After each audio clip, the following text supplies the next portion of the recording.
الحمد لله رب العالمين والصلاة والسلام على سيد المرسلين محمد وعلى آله وأصحابه وزوجاته وذرياته ومن تبعهم بإحسان إلى يوم الدين وبعد.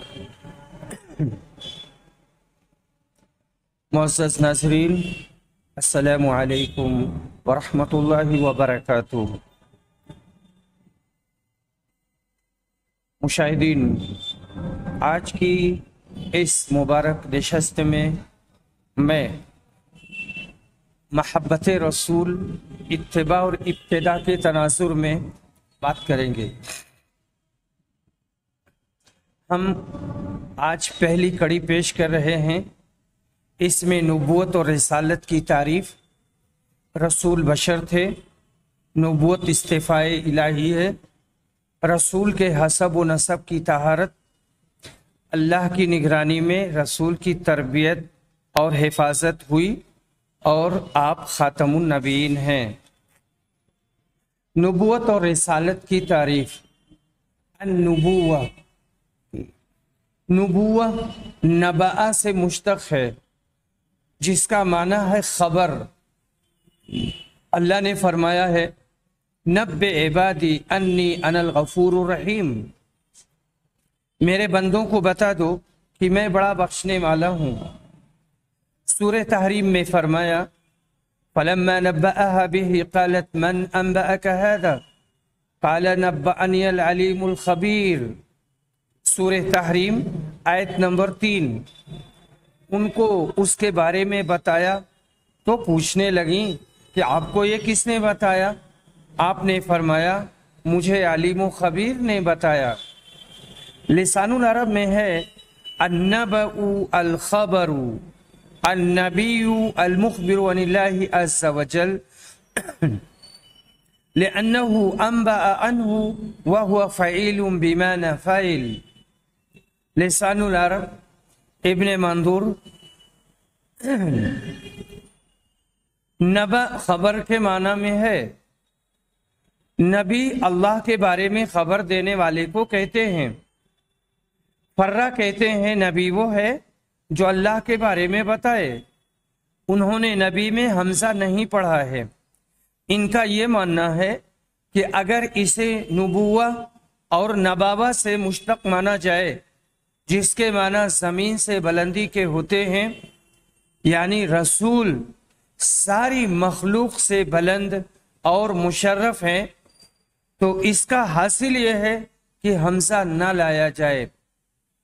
نبوہ اصلاً النبأ سے مشتق ہے اور نبوت میں حمزہ ہے، لیکن کثرت استعمال کی وجہ سے تخفیفاً حمزہ کو ساقط کر دیا گیا ہے.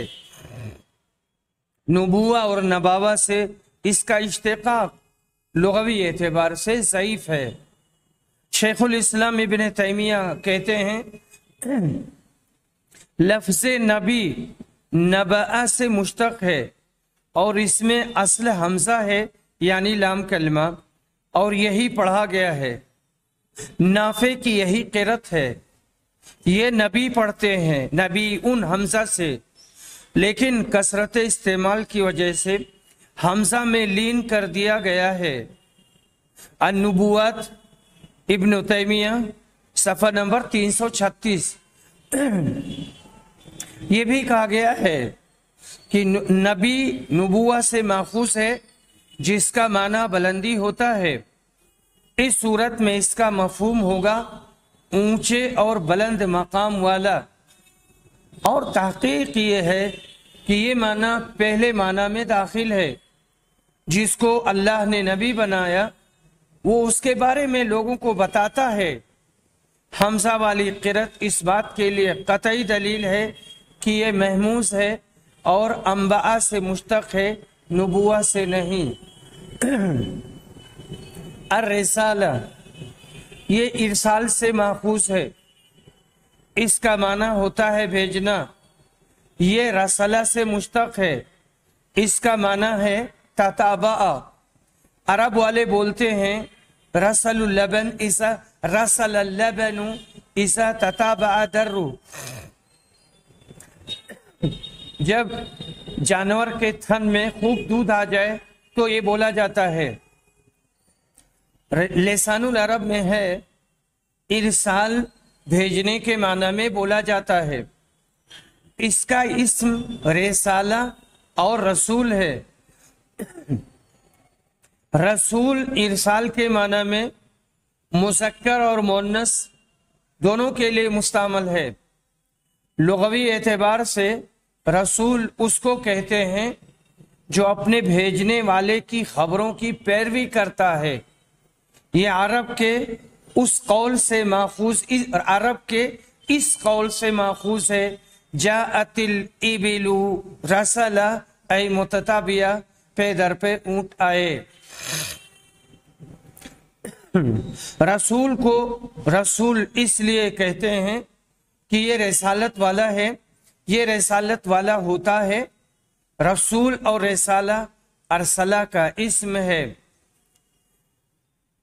لسان العرب مادہ رے سین لام، جلد نمبر 11، صفحہ نمبر 283 284. اس تفصیل کی روشنی میں رسول یا تو ارسال سے مشتق ہے جس کا مفہوم بالکل واضح ہے، یا رسول سے. اس صورت میں اس کا معنی ہوگا ایسا آدمی جس پر برابر وحی اترتی ہو. اصول الدین عبد القاہر جرجانی، عبد القاہر بغدادی، صفحہ نمبر 154. جہاں تک اصطلاحی تعریف کا تعلق ہے تو نبی اور رسول کے درمیان فرق کی تعین میں اختلاف ہے. اس میں راجح بات یہ ہے کہ اکثر اہل علم کے نزدیک نبی اور رسول میں فرق ہے. نبوت سے رسالت عام ہے، ہر رسول نبی ہے لیکن ہر نبی رسول نہیں. شرح العقیدہ الطحاویہ ابن ابی العز، صفحہ نمبر 167. نبی وہ ہے جس کو اللہ نے کسی سابقہ شریعت کی تبلیغ کے لیے بھیجا ہو، جو اس شریعت والوں کو آ کر ڈرائے، اور کبھی خاص مسائل میں صرف بعض اوامر، وصیت اور مواعظ کی تبلیغ کے لیے بھیجا جاتا ہے، جیسے بنی اسرائیل کے انبیاء. یہ سب کے سب توریت کی شریعت پر تھے. ان میں سے کوئی نبی شریعت لے کر نہیں آیا تھا جو توریت کو منسوخ کرتی. اس طرح یہ نبی گزشتہ رسول کی شریعت اور اس کی تعلیمات کا مجدد ہوا کرتا تھا.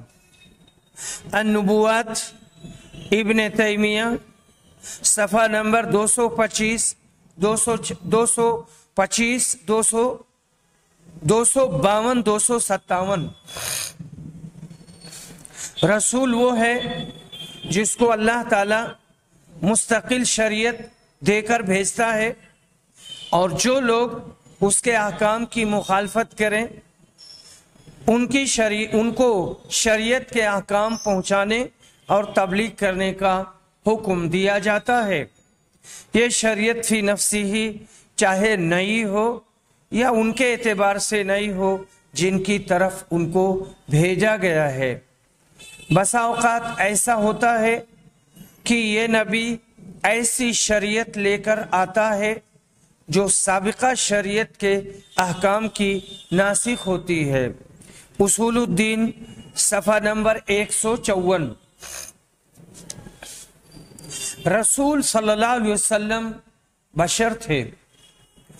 اللہ نے سارے انبیاء اور رسولوں کو انسان بنایا.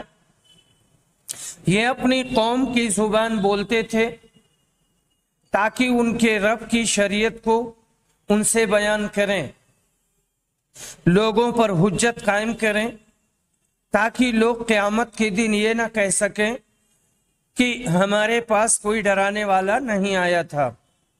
اور ان کے لیے رسول کا اتباع اور اس کی باتوں کا سمجھنا، سوال کرنا اور مسائل پوچھنا آسان ہو۔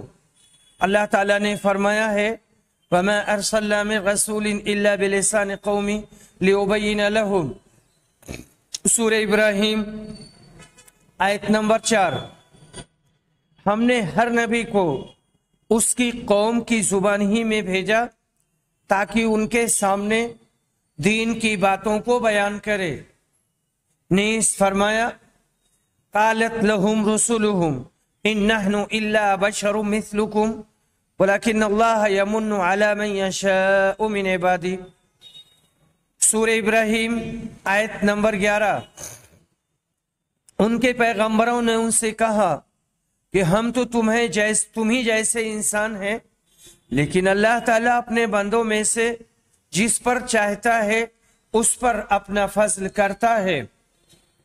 اللہ تعالیٰ سورہ فرقان میں رسول کی بشریت کی بعض خصوصیات کو بیان کرتے ہوئے فرماتا ہے وَمَا أَرْسَلْنَا قَبْلَكَ مِنَ الْمُرْسَلِينَ إِلَّا أَنَّهُمْ لَيَأْكُلُونَ الطَّعَامَ وَيَمْشُونَ فِي الْأَسْوَاقِ، ہم نے تم سے پہلے جتنے رسول بھیجے سب کے سب کھانا کھاتے تھے اور بازاروں میں بھی چلتے پھرتے تھے۔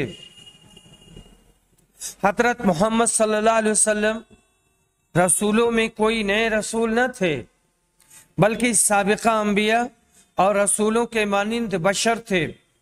اللہ تعالیٰ فرماتا ہے قُلْ مَا كُنْتُ بِدْعًا مِنَ الرُّسُلِ وَمَا أَدْرِي مَا يُفْعَلُ بِي وَلَا بِكُمْ إِنْ أَتَّبِعُ إِلَّا مَا يُوحَى إِلَيَّ وَمَا أَنَا إِلَّا نَذِيرٌ مُبِينٌ، تم کہہ دو میں کوئی انوکھا پیغمبر نہیں ہوں اور نہ مجھے یہ معلوم ہے کہ میرے ساتھ اور تمہارے ساتھ کیا کیا جائے گا، میں تو صرف اسی کی پیروی کرتا ہوں جو میری طرف وحی کی جاتی ہے اور علی اعلان آگاہ کرنے والا ہوں۔ یہ آیات اس بات پر بڑی تاکید کے ساتھ روشنی ڈال رہی ہیں، بہت واضح انداز میں بتا رہی ہیں کہ رسول ہمارے مانند بشر تھے، ان کے اندر بشریت کی ساری صفات اور خصوصیات پائی جاتی تھیں۔ اس کے باوجود وحی کے آنے اور رسالت کے عظیم منصب پر فائز ہونے کی وجہ سے وہ سب سے افضل، ممتاز اور فائق تھے۔ قرآنی آیات نے مختلف مقامات پر آپ کی بشریت کو ثابت کیا ہے اور بتایا ہے کہ آپ بشریت سے خارج نہ تھے۔ آپ کے پاس جو وحی آتی کہ آپ کے ہاتھوں جو نشانیاں اور معجزات ظہور پذیر ہوئے وہ اللہ وحدہ لا شریک لہ کی قدرت اور طاقت کی وجہ سے ہوئے۔ رسول بنا اللہ کی مشیت کے اپنے لیے نفع و نقصان کے مالک نہیں ہوتے تھے۔ یہاں ایک لفظ آیا ہے معجزات، معجزات جیم پر کسرہ ہے۔ معجز، معجزہ، عاجز کر دینے والی چیز، خلاف فطرت، خرق عادت، ایسی چیز جو بشر کی قوت اور طاقت کے خلاف ہو، کوئی انسان ویسا نہ کر سکے، تو اس کو جیم کے کسرے کے ساتھ پڑھیں گے، چاہے مفرد آئے یا جمع آئے۔ مفرد معجز، معجزہ، معجزہ بولتے ہیں گولتے کے ساتھ، اور معجزات۔